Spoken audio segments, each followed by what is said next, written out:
Hi guys! Magandang gabi. Welcome back po dito sa Gandara SRU channel. Nandito na naman nga po ako, nagbabalik. Ang nag-iisa ninyo nagmamagandang collegiate recads upang magatid ng latest update and fresh happenings about sa TVJ. Mga balita na may kinalaman sa Itbulaga at sa loob at labas ng showbiz.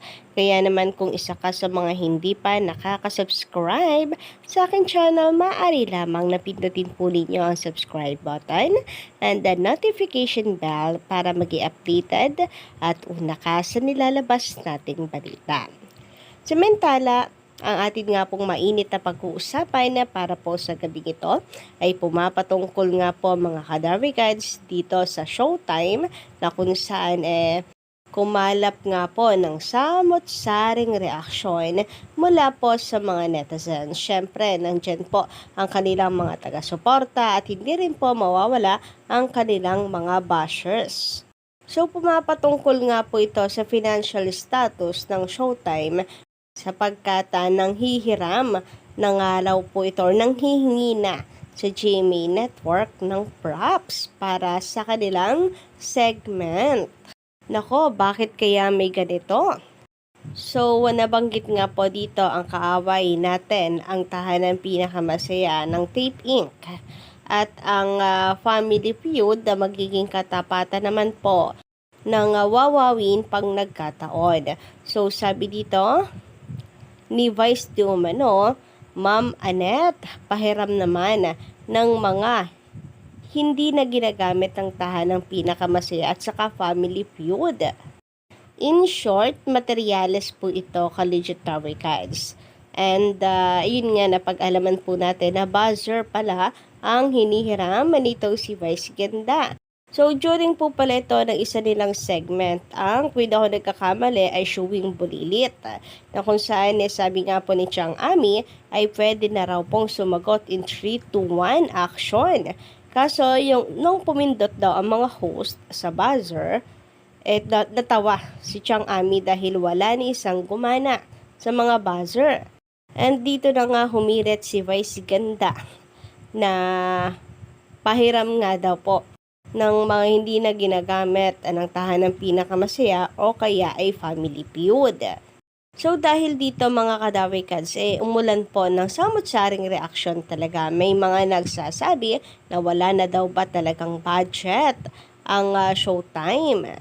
Wala ba daw talagang kinikita?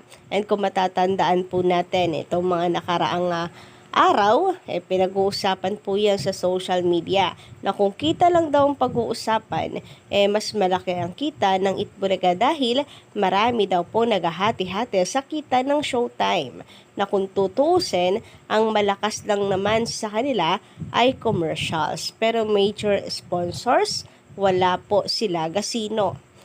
So, totoo nga kaya nalugi ang Showtime at hindi makapag-provide ng maayos po na materyales ng kanilang mga equipments.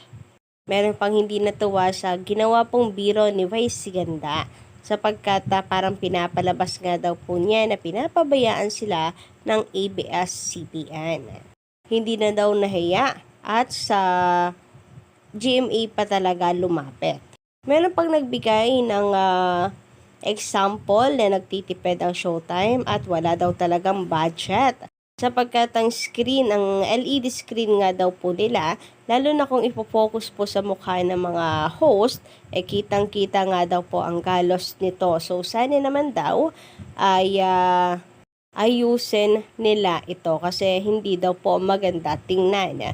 Pero kung ako naman po ang tatanungin, ang ginawa pong joke ni Vice Ganda is sarcastic. Siyempre, meron din pong mga natuwa sa naging biro nitong si Vice Ganda, no? At hindi nga po sineryoso dahil alam nila na nagjo-joke lang itong si Vice Ganda. And sabi ko nga ay sarcastic joke po ito. Siyempre, kung nagkaroon po ng aberya, ang mga host talent na po nila yan na the show must go on. Dapat hindi sila magpanik. So maybe itong ginawang paraan ni Vice Ganda para po hindi magkaroon ng tension o problema sa studio and hindi po matunugan yon ng mga viewers nila.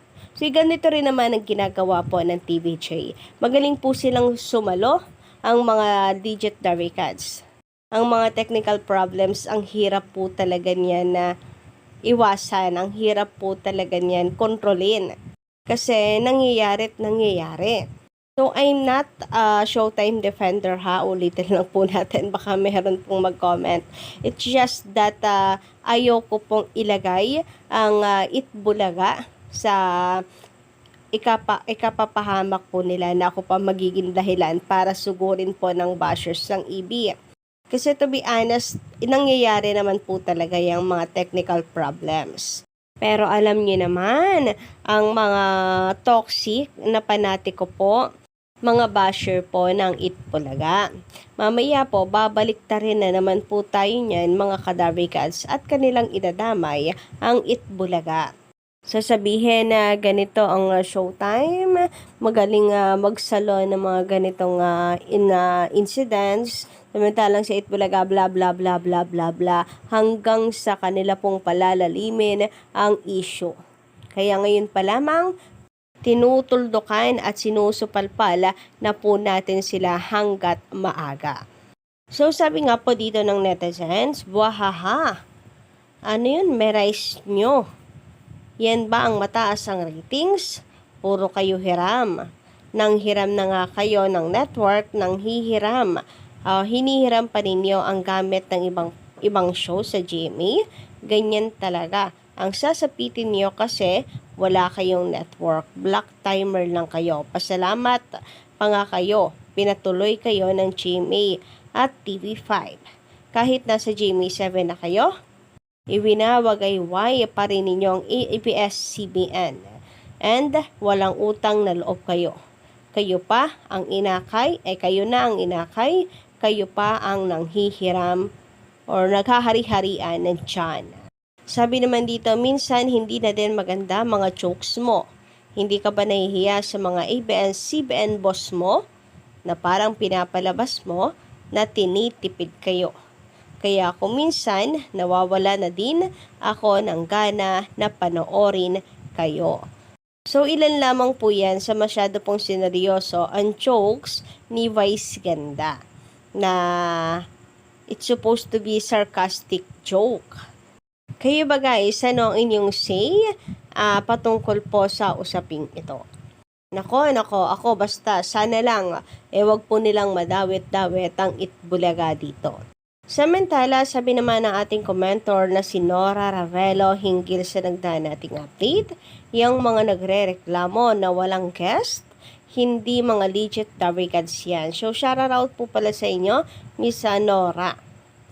Itbulaga put the focus on moms and studio audience last Saturday. Para sa mga legit Itbulaga supporters, hindi namin kailangan ang celebrity guest para ma-enjoy or mag-enjoy manood. So ayun na nga, ako kitang-kita ko po yung dito ng TVJ, goal, focus, priorities. Ang mga mamshis, ang mga nanay, and ang mga Itbulaga studio live audience. Kasi 'di ba, aminin na po natin kahit na mayroon pong mga guest na artista at yung napapanalunan nilang pera, ibinabahagi din po sa mga Darikads. Iba pa rin yung feeling na ikaw yung napili para maglaro sa EB. Yung exposure, di ba?